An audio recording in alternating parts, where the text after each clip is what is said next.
तो हेलो साथियों, आप सभी का आपके अपने यूट्यूब चैनल एग्जाम स्टडी में स्वागत है साथियों। तो साथियों, आज की इस क्लास में हम देखेंगे कि जो अध्याय तीसरा मुगल लघु चित्र शैली है उसका पार्ट 1 देखेंगे, यानी कि नोट से पार्ट 1 दे पहला देखेंगे। तो आपको रोजाना 8 बजे क्लासें मिलती है, लेकिन फिर भी आप मुझे क्लास को लाइक करते हो ना, शेयर कर रहे हो ना, कमेंट करते हो ना, चैनल को सब्सक्राइब करते हो। तो साथियों, ऐसा ना करें किसी भी चैनल पर आपको ड्राइंग की क्लास ना मिलेगी, इसी चैनल पर आपको ड्राइंग की क्लास मिलेगी। साथियों, मैं इसलिए बना रहा हूँ ड्राइंग की क्लास क्योंकि आप यूट्यूब पर सर्च करते हो कि ड्राइंग के हमके नोट्स मिल जाए, प्रश्न उत्तर मिल जाए, लेकिन मैं नोटे पर आप निराश हो जाते हो। इसलिए मैं आपको निराश नहीं करना चाहता हूँ, आपकी बोर्ड की क्लास है साथ। इसलिए इसलिए आपसे एक निवेदन है कि वीडियो क्लास शुरू करने से पहले कि आप अपने यूट्यूब चैनल को सब्सक्राइब कर ले, ताकि सभी क्लासें आप तक पहुंच जाए, किसी क्लास से आप वंचित ना रहे साथी। तो शुरू करते हैं साथी। देखो, पहला टॉपिक है मुगल चित्रकला का प्रारंभिक परिचय। तो देखो, मुगल चित्रकला लघु चित्रकला की शैला जिसका विकास उत्तरी भारतीय प्रायद्वीप में 16वीं शताब्दी में हुआ और ये 19वीं शताब्दी के मध्य तक निरंतर प्रचार पर रहा। यह अपनी परिष्कृत तकनीकी तथा विश्व विषय वस्तु की विविधतापूर्ण श्रृंखला के लिए जानी जाती है। किसके लिए? तकनीकी तथा विषय वस्तु की विविधतापूर्ण अलग अलग विशेषताओं के लिए जाने जाती है साथियों। उसका विकास कब हुआ था साथियों? यानी कि जारी रहा 16वीं शताब्दी और 19वीं शताब्दी के बीच के लगातार जारी है साथियों। मुगल मुगल लघु चित्रकला के बाद के स्कूली और भारतीय चित्रकला की शैली को प्रेरित और प्रतिध्वनित किया है। ओके, इस प्रकार भारतीय चित्रकला शैली के भीतर मुगल शैली हेतु एक निश्चित स्थिति की पुष्टि की है। मुगल शासक कला के कई स्वरूप संरक्षक थे, यानी कि जो मुगल शासक है उनके कई स्वरूप संरक्षक, अलग अलग सुरक्षा के उनके नियम थे साथियों, स्वरूप थे।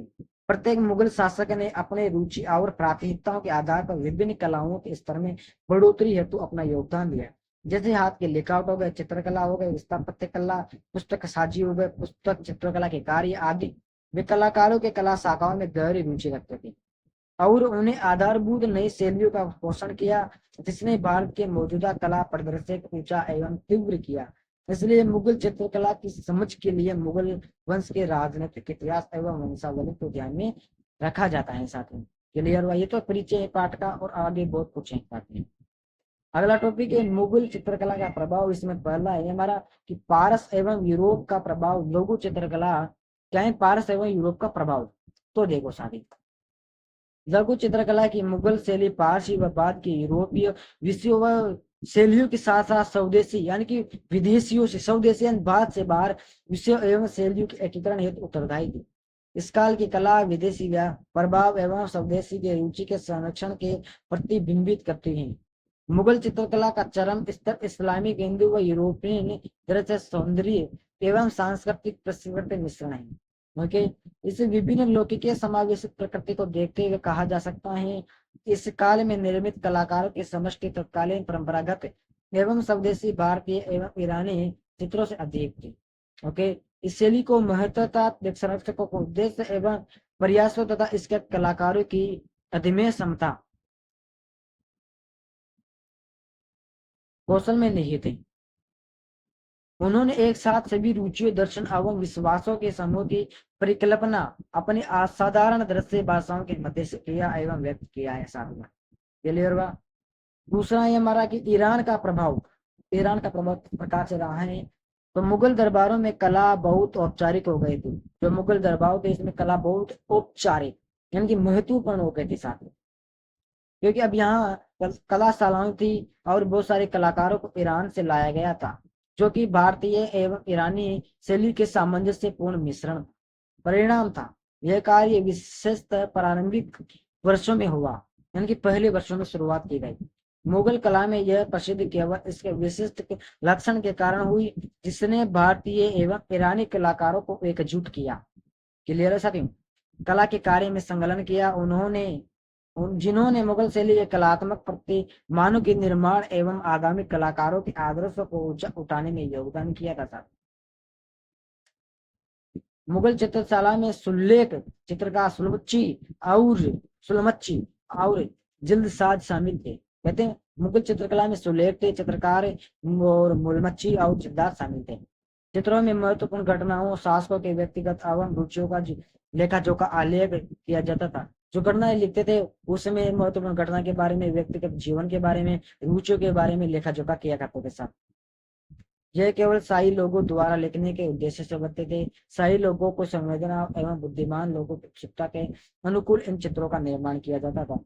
ये चित्र पांडुलिपि एवं एल्बम के भाग होते थे। पांडुलिपि पाठ बनता आपके, उसकी चित्र उसकी व्याख्या है जो सबके पाठ 92 भी है, तीसरे में भी है, दूसरे में तीसरे में वन तो है सही। इसलिए आपसे एक निवेदन है कि जो पांडुलिपि पाठ है वो तो इम्पोर्टेंट है, इसको पूरे पाठ को एक बार आपको निचोड़ कर भेजाना है हिसाब से। क्लियर हो सकती है एक बार, और आपको मैं उसका अध्ययन करवाना पूरे अध्याय हुए के बाद। अगला टॉपिक है हमारा भारतीय स्वदेशी शैलियों का प्रभाव। तो देखो, कला और चित्र बनाने की परंपरा भारत के निर्माण में गहरी जड़ रखती है। भारतीय इतिहास में कला एवं चित्र निर्माण की परंपरा प्राचीन काल से विद्यमान रही है। चित्रकला की प्रसिद्धि मुगल शैली का भारत भूमि पर विकास एवं अन्य विभिन्न शैलियों के प्रभाव एवं सम्मिश्रण का परिणाम है। मुगल शैली को प्रभावित करने वाली शैली में भारतीय जो मुगल शैली है उसको प्रभावित उसको आकर्षित करने वाली जो चित्र शैलियां उसको देखेंगे। जैसे भारतीय स्वदेशी पारस के मुगल पूर्व एवं समकालीन कला शैलियां शामिल थी। तो जैसा कि मुगल चित्रकला शैली ने पहले से विद्यमान कला की अन्य रूपों एवं शैलियों से प्रत्येक से परस्पर क्रिया करके स्वयं को विकास किया। भारतीय स्वदेशी एवं मुगल चित्र शैली ने साथ साथ विकास किया। इन दोनों शैलियों में विभिन्न प्रभावों एवं विशेषताओं को विभिन्न प्रकार से अपनाया। कहां पर आ गए? अपना यह प्रसिद्ध मुगल स्वभाव रहा जो भारतीय धरती पर विकसित हुआ। उन्हें उन पर विभिन्न शैलियों को अंतर क्रिया के परिणाम के रूप में समझा जाना चाहिए, जिनमें भारतीय तथा पारस के मुगल पूर्व समकालीन कला शैलियों शामिल थे। इसने कला के रूप में अन्य शैलियों में सीधी बात अंत क्रिया करके अपना लालन पालन पोषण किया जा पहले से विद्यमान थे। भारतीय स्वदेश एवं मुगल चित्र शैली एक साथ सह अस्तित्व में नहीं रहे। इन दोनों शैलियों में विभिन्न प्रभावों और देशी प्रतिमाओं को अलग अलग तरीकों से आत्मसात किया गया। साथी क्लियर हुआ? अगला है भारत में मुगलों से पूर्व एवं समकालीन स्वदेशी शैलियों के चित्र का शक्तिशाली विशिष्ट अंदाज, सौंदर्य बोध एवं उद्देश्यता भारतीय स्वदेशी चित्रों के समान दृष्टिकोण, रेखाओं के प्रभावी उपयोग, जीवन रंग पट्टियां और आकृतियों के समान एवं स्थापत्य कला के बड़े स्वरूप को जोड़ दिया। मुगल शैली ने सूक्ष्मता एवं चतुरता दर्शाया, लगभग त्रिआयामी आकृतियों को चित्रित किया एवं स्पष्ट दिखने वाली वास्तविक रचना की सही शाही दरबार से दर्शित चित्र, वनस्पति एवं वन्य जीवों के चित्रण इत्यादि मुगल कलाकारों की पसंदीदा विषय वस्तु रही। इस तरह मुगल चित्रकारों ने उस समय के भारतीय कलाओं में एक नए चित्र और परिष्कृत चित्र प्राप्त किया। साथ अगला टॉपिक है फिर हमारा प्रारंभिक मुगल चित्रकार। ओके, इसमें पहला टॉपिक है बाबर के शासनकाल में मुगल चित्रकार का विकास देखेंगे। तो देखो 1526 में बाबर प्रथम मुगल शासक का वर्तमान और उज्बेकिस्तान से आया। कहाँ से आया था? उज्बेकिस्तान से आया। और 1526 में बाबर प्रथम मुगल शासक रहा था साथियों। और वह सम्राट तैमूर और चटगट्टाई तुर्क के वंश था। कौन सा? वह तैमूर और चटगट्टाई की तुर्क के वंशक शासक था। इसके साथ ही उसने पारसी व मध्य एशिया के सांस्कृतिक पृष्ठभूमि एवं सौंदर्य संवेदनाओं का मिश्रण किया। बाबर की कला के विभिन्न प्रकार के प्रतीकात्मक रुचि थी। वह पत्रों के आदमी के रूप में प्रतिष्ठित थे साथियों। तथा कला, पांडुलिपि, स्थापत्य कला, बागवानी आदि का एक उत्कृष्ट संरक्षक था। बाबर माना में बाबर का विस्तृत विवरण है जो उसकी जीवन गाथा है। कौन से? बाबर नामा में। ओके, इसमें सम्राट के राजनीतिक जीवन, उसकी कला का गहनता का विवरण भी किया गया है साथियों। क्लियर हुआ? अगला नहीं, इसी का ही है भी तो। बाबर बाद से पहले का था साथियों। जो बाबर था वो भारत न बना था, उसका पहले से ही था। परंतु भारत की भूमि एवं पर्यावरण के प्रति उसका प्रेम एवं गहरी चाह बाबर नाम में प्रतिबिंबित होता है। विस्तृत लेखन की अपनी चाह से बाबर ने स्मरण लेखन की परंपरा स्थापत्य के जिसको बाद में उत्तराधिकारियों ने भारत ने अनुसरण किया। उसके एल्बम जो शाही चित्रशालाओं में तैयार की जाती है उन्हें न केवल अच्छी लिखावट में दिखा जाता है बल्कि उन्हें चित्रित भी करते हैं या मूल्यवान पुस्तक संरक्षित की जाती है। ओके, यह एवं शाही परिवारों को दी जाती है, उन्हें उपहार में दी जाता है जो उनके योग्य माने जाते हैं। बाबर को चित्रों की गहनता से प्रगति, यानी कि जो बाबर था उसको चित्र की गहनता यानी कि गहरी प्रगति।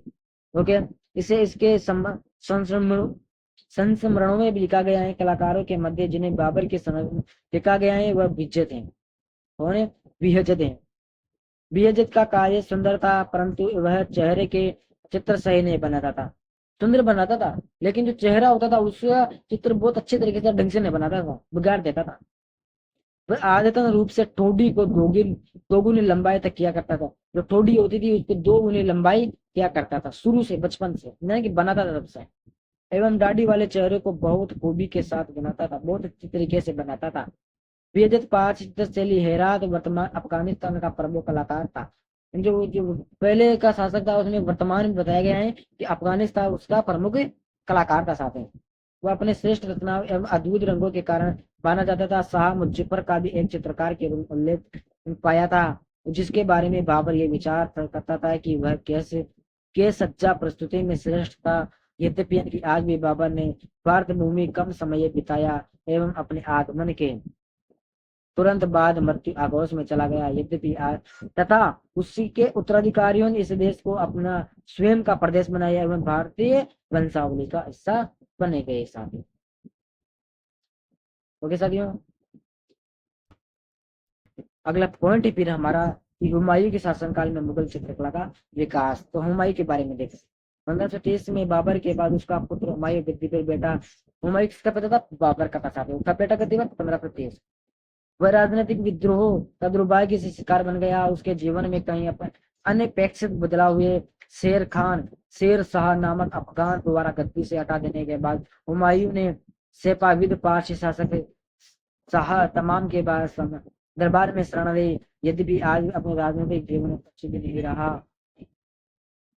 नहीं रहा, परंतु सौभाग्य से यह चमत्कारपूर्ण समय का बदलाव था। उसके अधीन लेखन और चित्र निर्माण की कला का विकास अफगानी से रूप में परिणाम स्वरूप हुए। उसके साथ तमाश के दौरान में निष्कासन के दौरान लघु चित्रकला पांडुलिपि के शानदार परंपरा का प्रतिष्ठित रहा। वह उन मंजे के कलाकारों को कार्य करते हुए आमंत्रित हुआ जो शाह तमाश के लिए बेहतर कार्य कर रहे थे।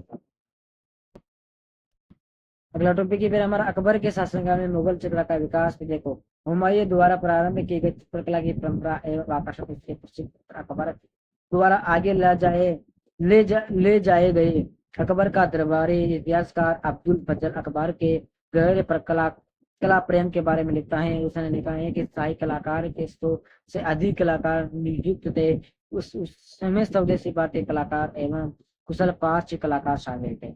भारत पारसी कलाकारों में इस उत्कृष्ट रचना ने इस कला में विशिष्ट शैली का विकास किया। इस कलाकारों ने साथ में मिलकर महत्वाकांक्षी कार्य का विकास किया, जिन्होंने नवीन कलाकारों मानकों को दृष्टि भाषा एवं विशेष के समेत स्थापित किया था। अकबर को वाक विकार नामक बीमारी थी। कौन सी? वाक विकार, डियालेक्स की है, जिससे उसे पढ़ने में दिक्कत आती थी। उसने पांडुलिपि के चित्रण पर खास जोर दिया। उसके संरक्षण में अनुवाद एवं पांडुलिपि चित्रण के कई तरीके कार्य को किया गया। साथ तो हमारा अगला टॉपिक है हिंदू ग्रंथ महाभारत एवं रामायण का पश्चिम अनुवाद और चित्रण। तो देखो, अकबर ने सांस्कृतिक एकत्रीकरण की कल्पना की एवं संवादजनक हिंदू ग्रंथों अनुवाद से आगे बढ़ाया। उसने संवादजनक संस्कृत के ग्रंथों अनुवाद एवं चित्रण पर पारसी में करवाया। पारसी में हिंदू महाकाव्य महाभारत के अनुवाद एवं चित्रण इस काल में रमजाना के नाम से जाना जाता है। इसे 1589 में मुख्य कलाकार दशवंत के परिवेशन में पूर्ण किया गया था। पांडुलिपि अलंकृत उल्लेख में लिखे गए, जिसमें 159 चित्र हैं। इसी समय के दौरान रामायण का भी अनुवाद एवं चित्रांकन किया गया था। गौरवर्धन एवं मिश्री किशन जैसे कलाकार दरबार के दृश्यों के लिए प्रसिद्ध थे। साथी अकबर स्वयं कलाकारों के साथ व्यस्त होता एवं कला के कार्य का निरीक्षण किया करता था एवं मूल्यांकन किया करता था। अकबर के संरक्षण में मुगल चित्रकला विभिन्न विषयों को दर्शाती थी, जिसमें व्यापक राजनीतिक अभियान, मौलिक दरबार के दृश्य, लौकिक ग्रंथ, हिंदू गाथाओं के साथ महत्वपूर्ण व्यक्तियों के चित्र और 5 इस्लामी विषय वस्तु शामिल थे। अकबर का भारतीय ग्रंथों के प्रति आकर्षण एवं भारत के प्रति सम्मान ने उसे देश का सबसे अधिक प्रसिद्ध सम्राट बना दिया गया था। साथियों, तो साथियों हमारा ये भी कंप्लीट हो चुका है, ये क्लास कंप्लीट हो चुकी है हमारी। तो साथियों बस कल हम इसी क्लास यानी कि दूसरी क्लास में इस भी कंप्लीट कर देंगे साथियों। तो दोस्तों जय हिंद जय भारत।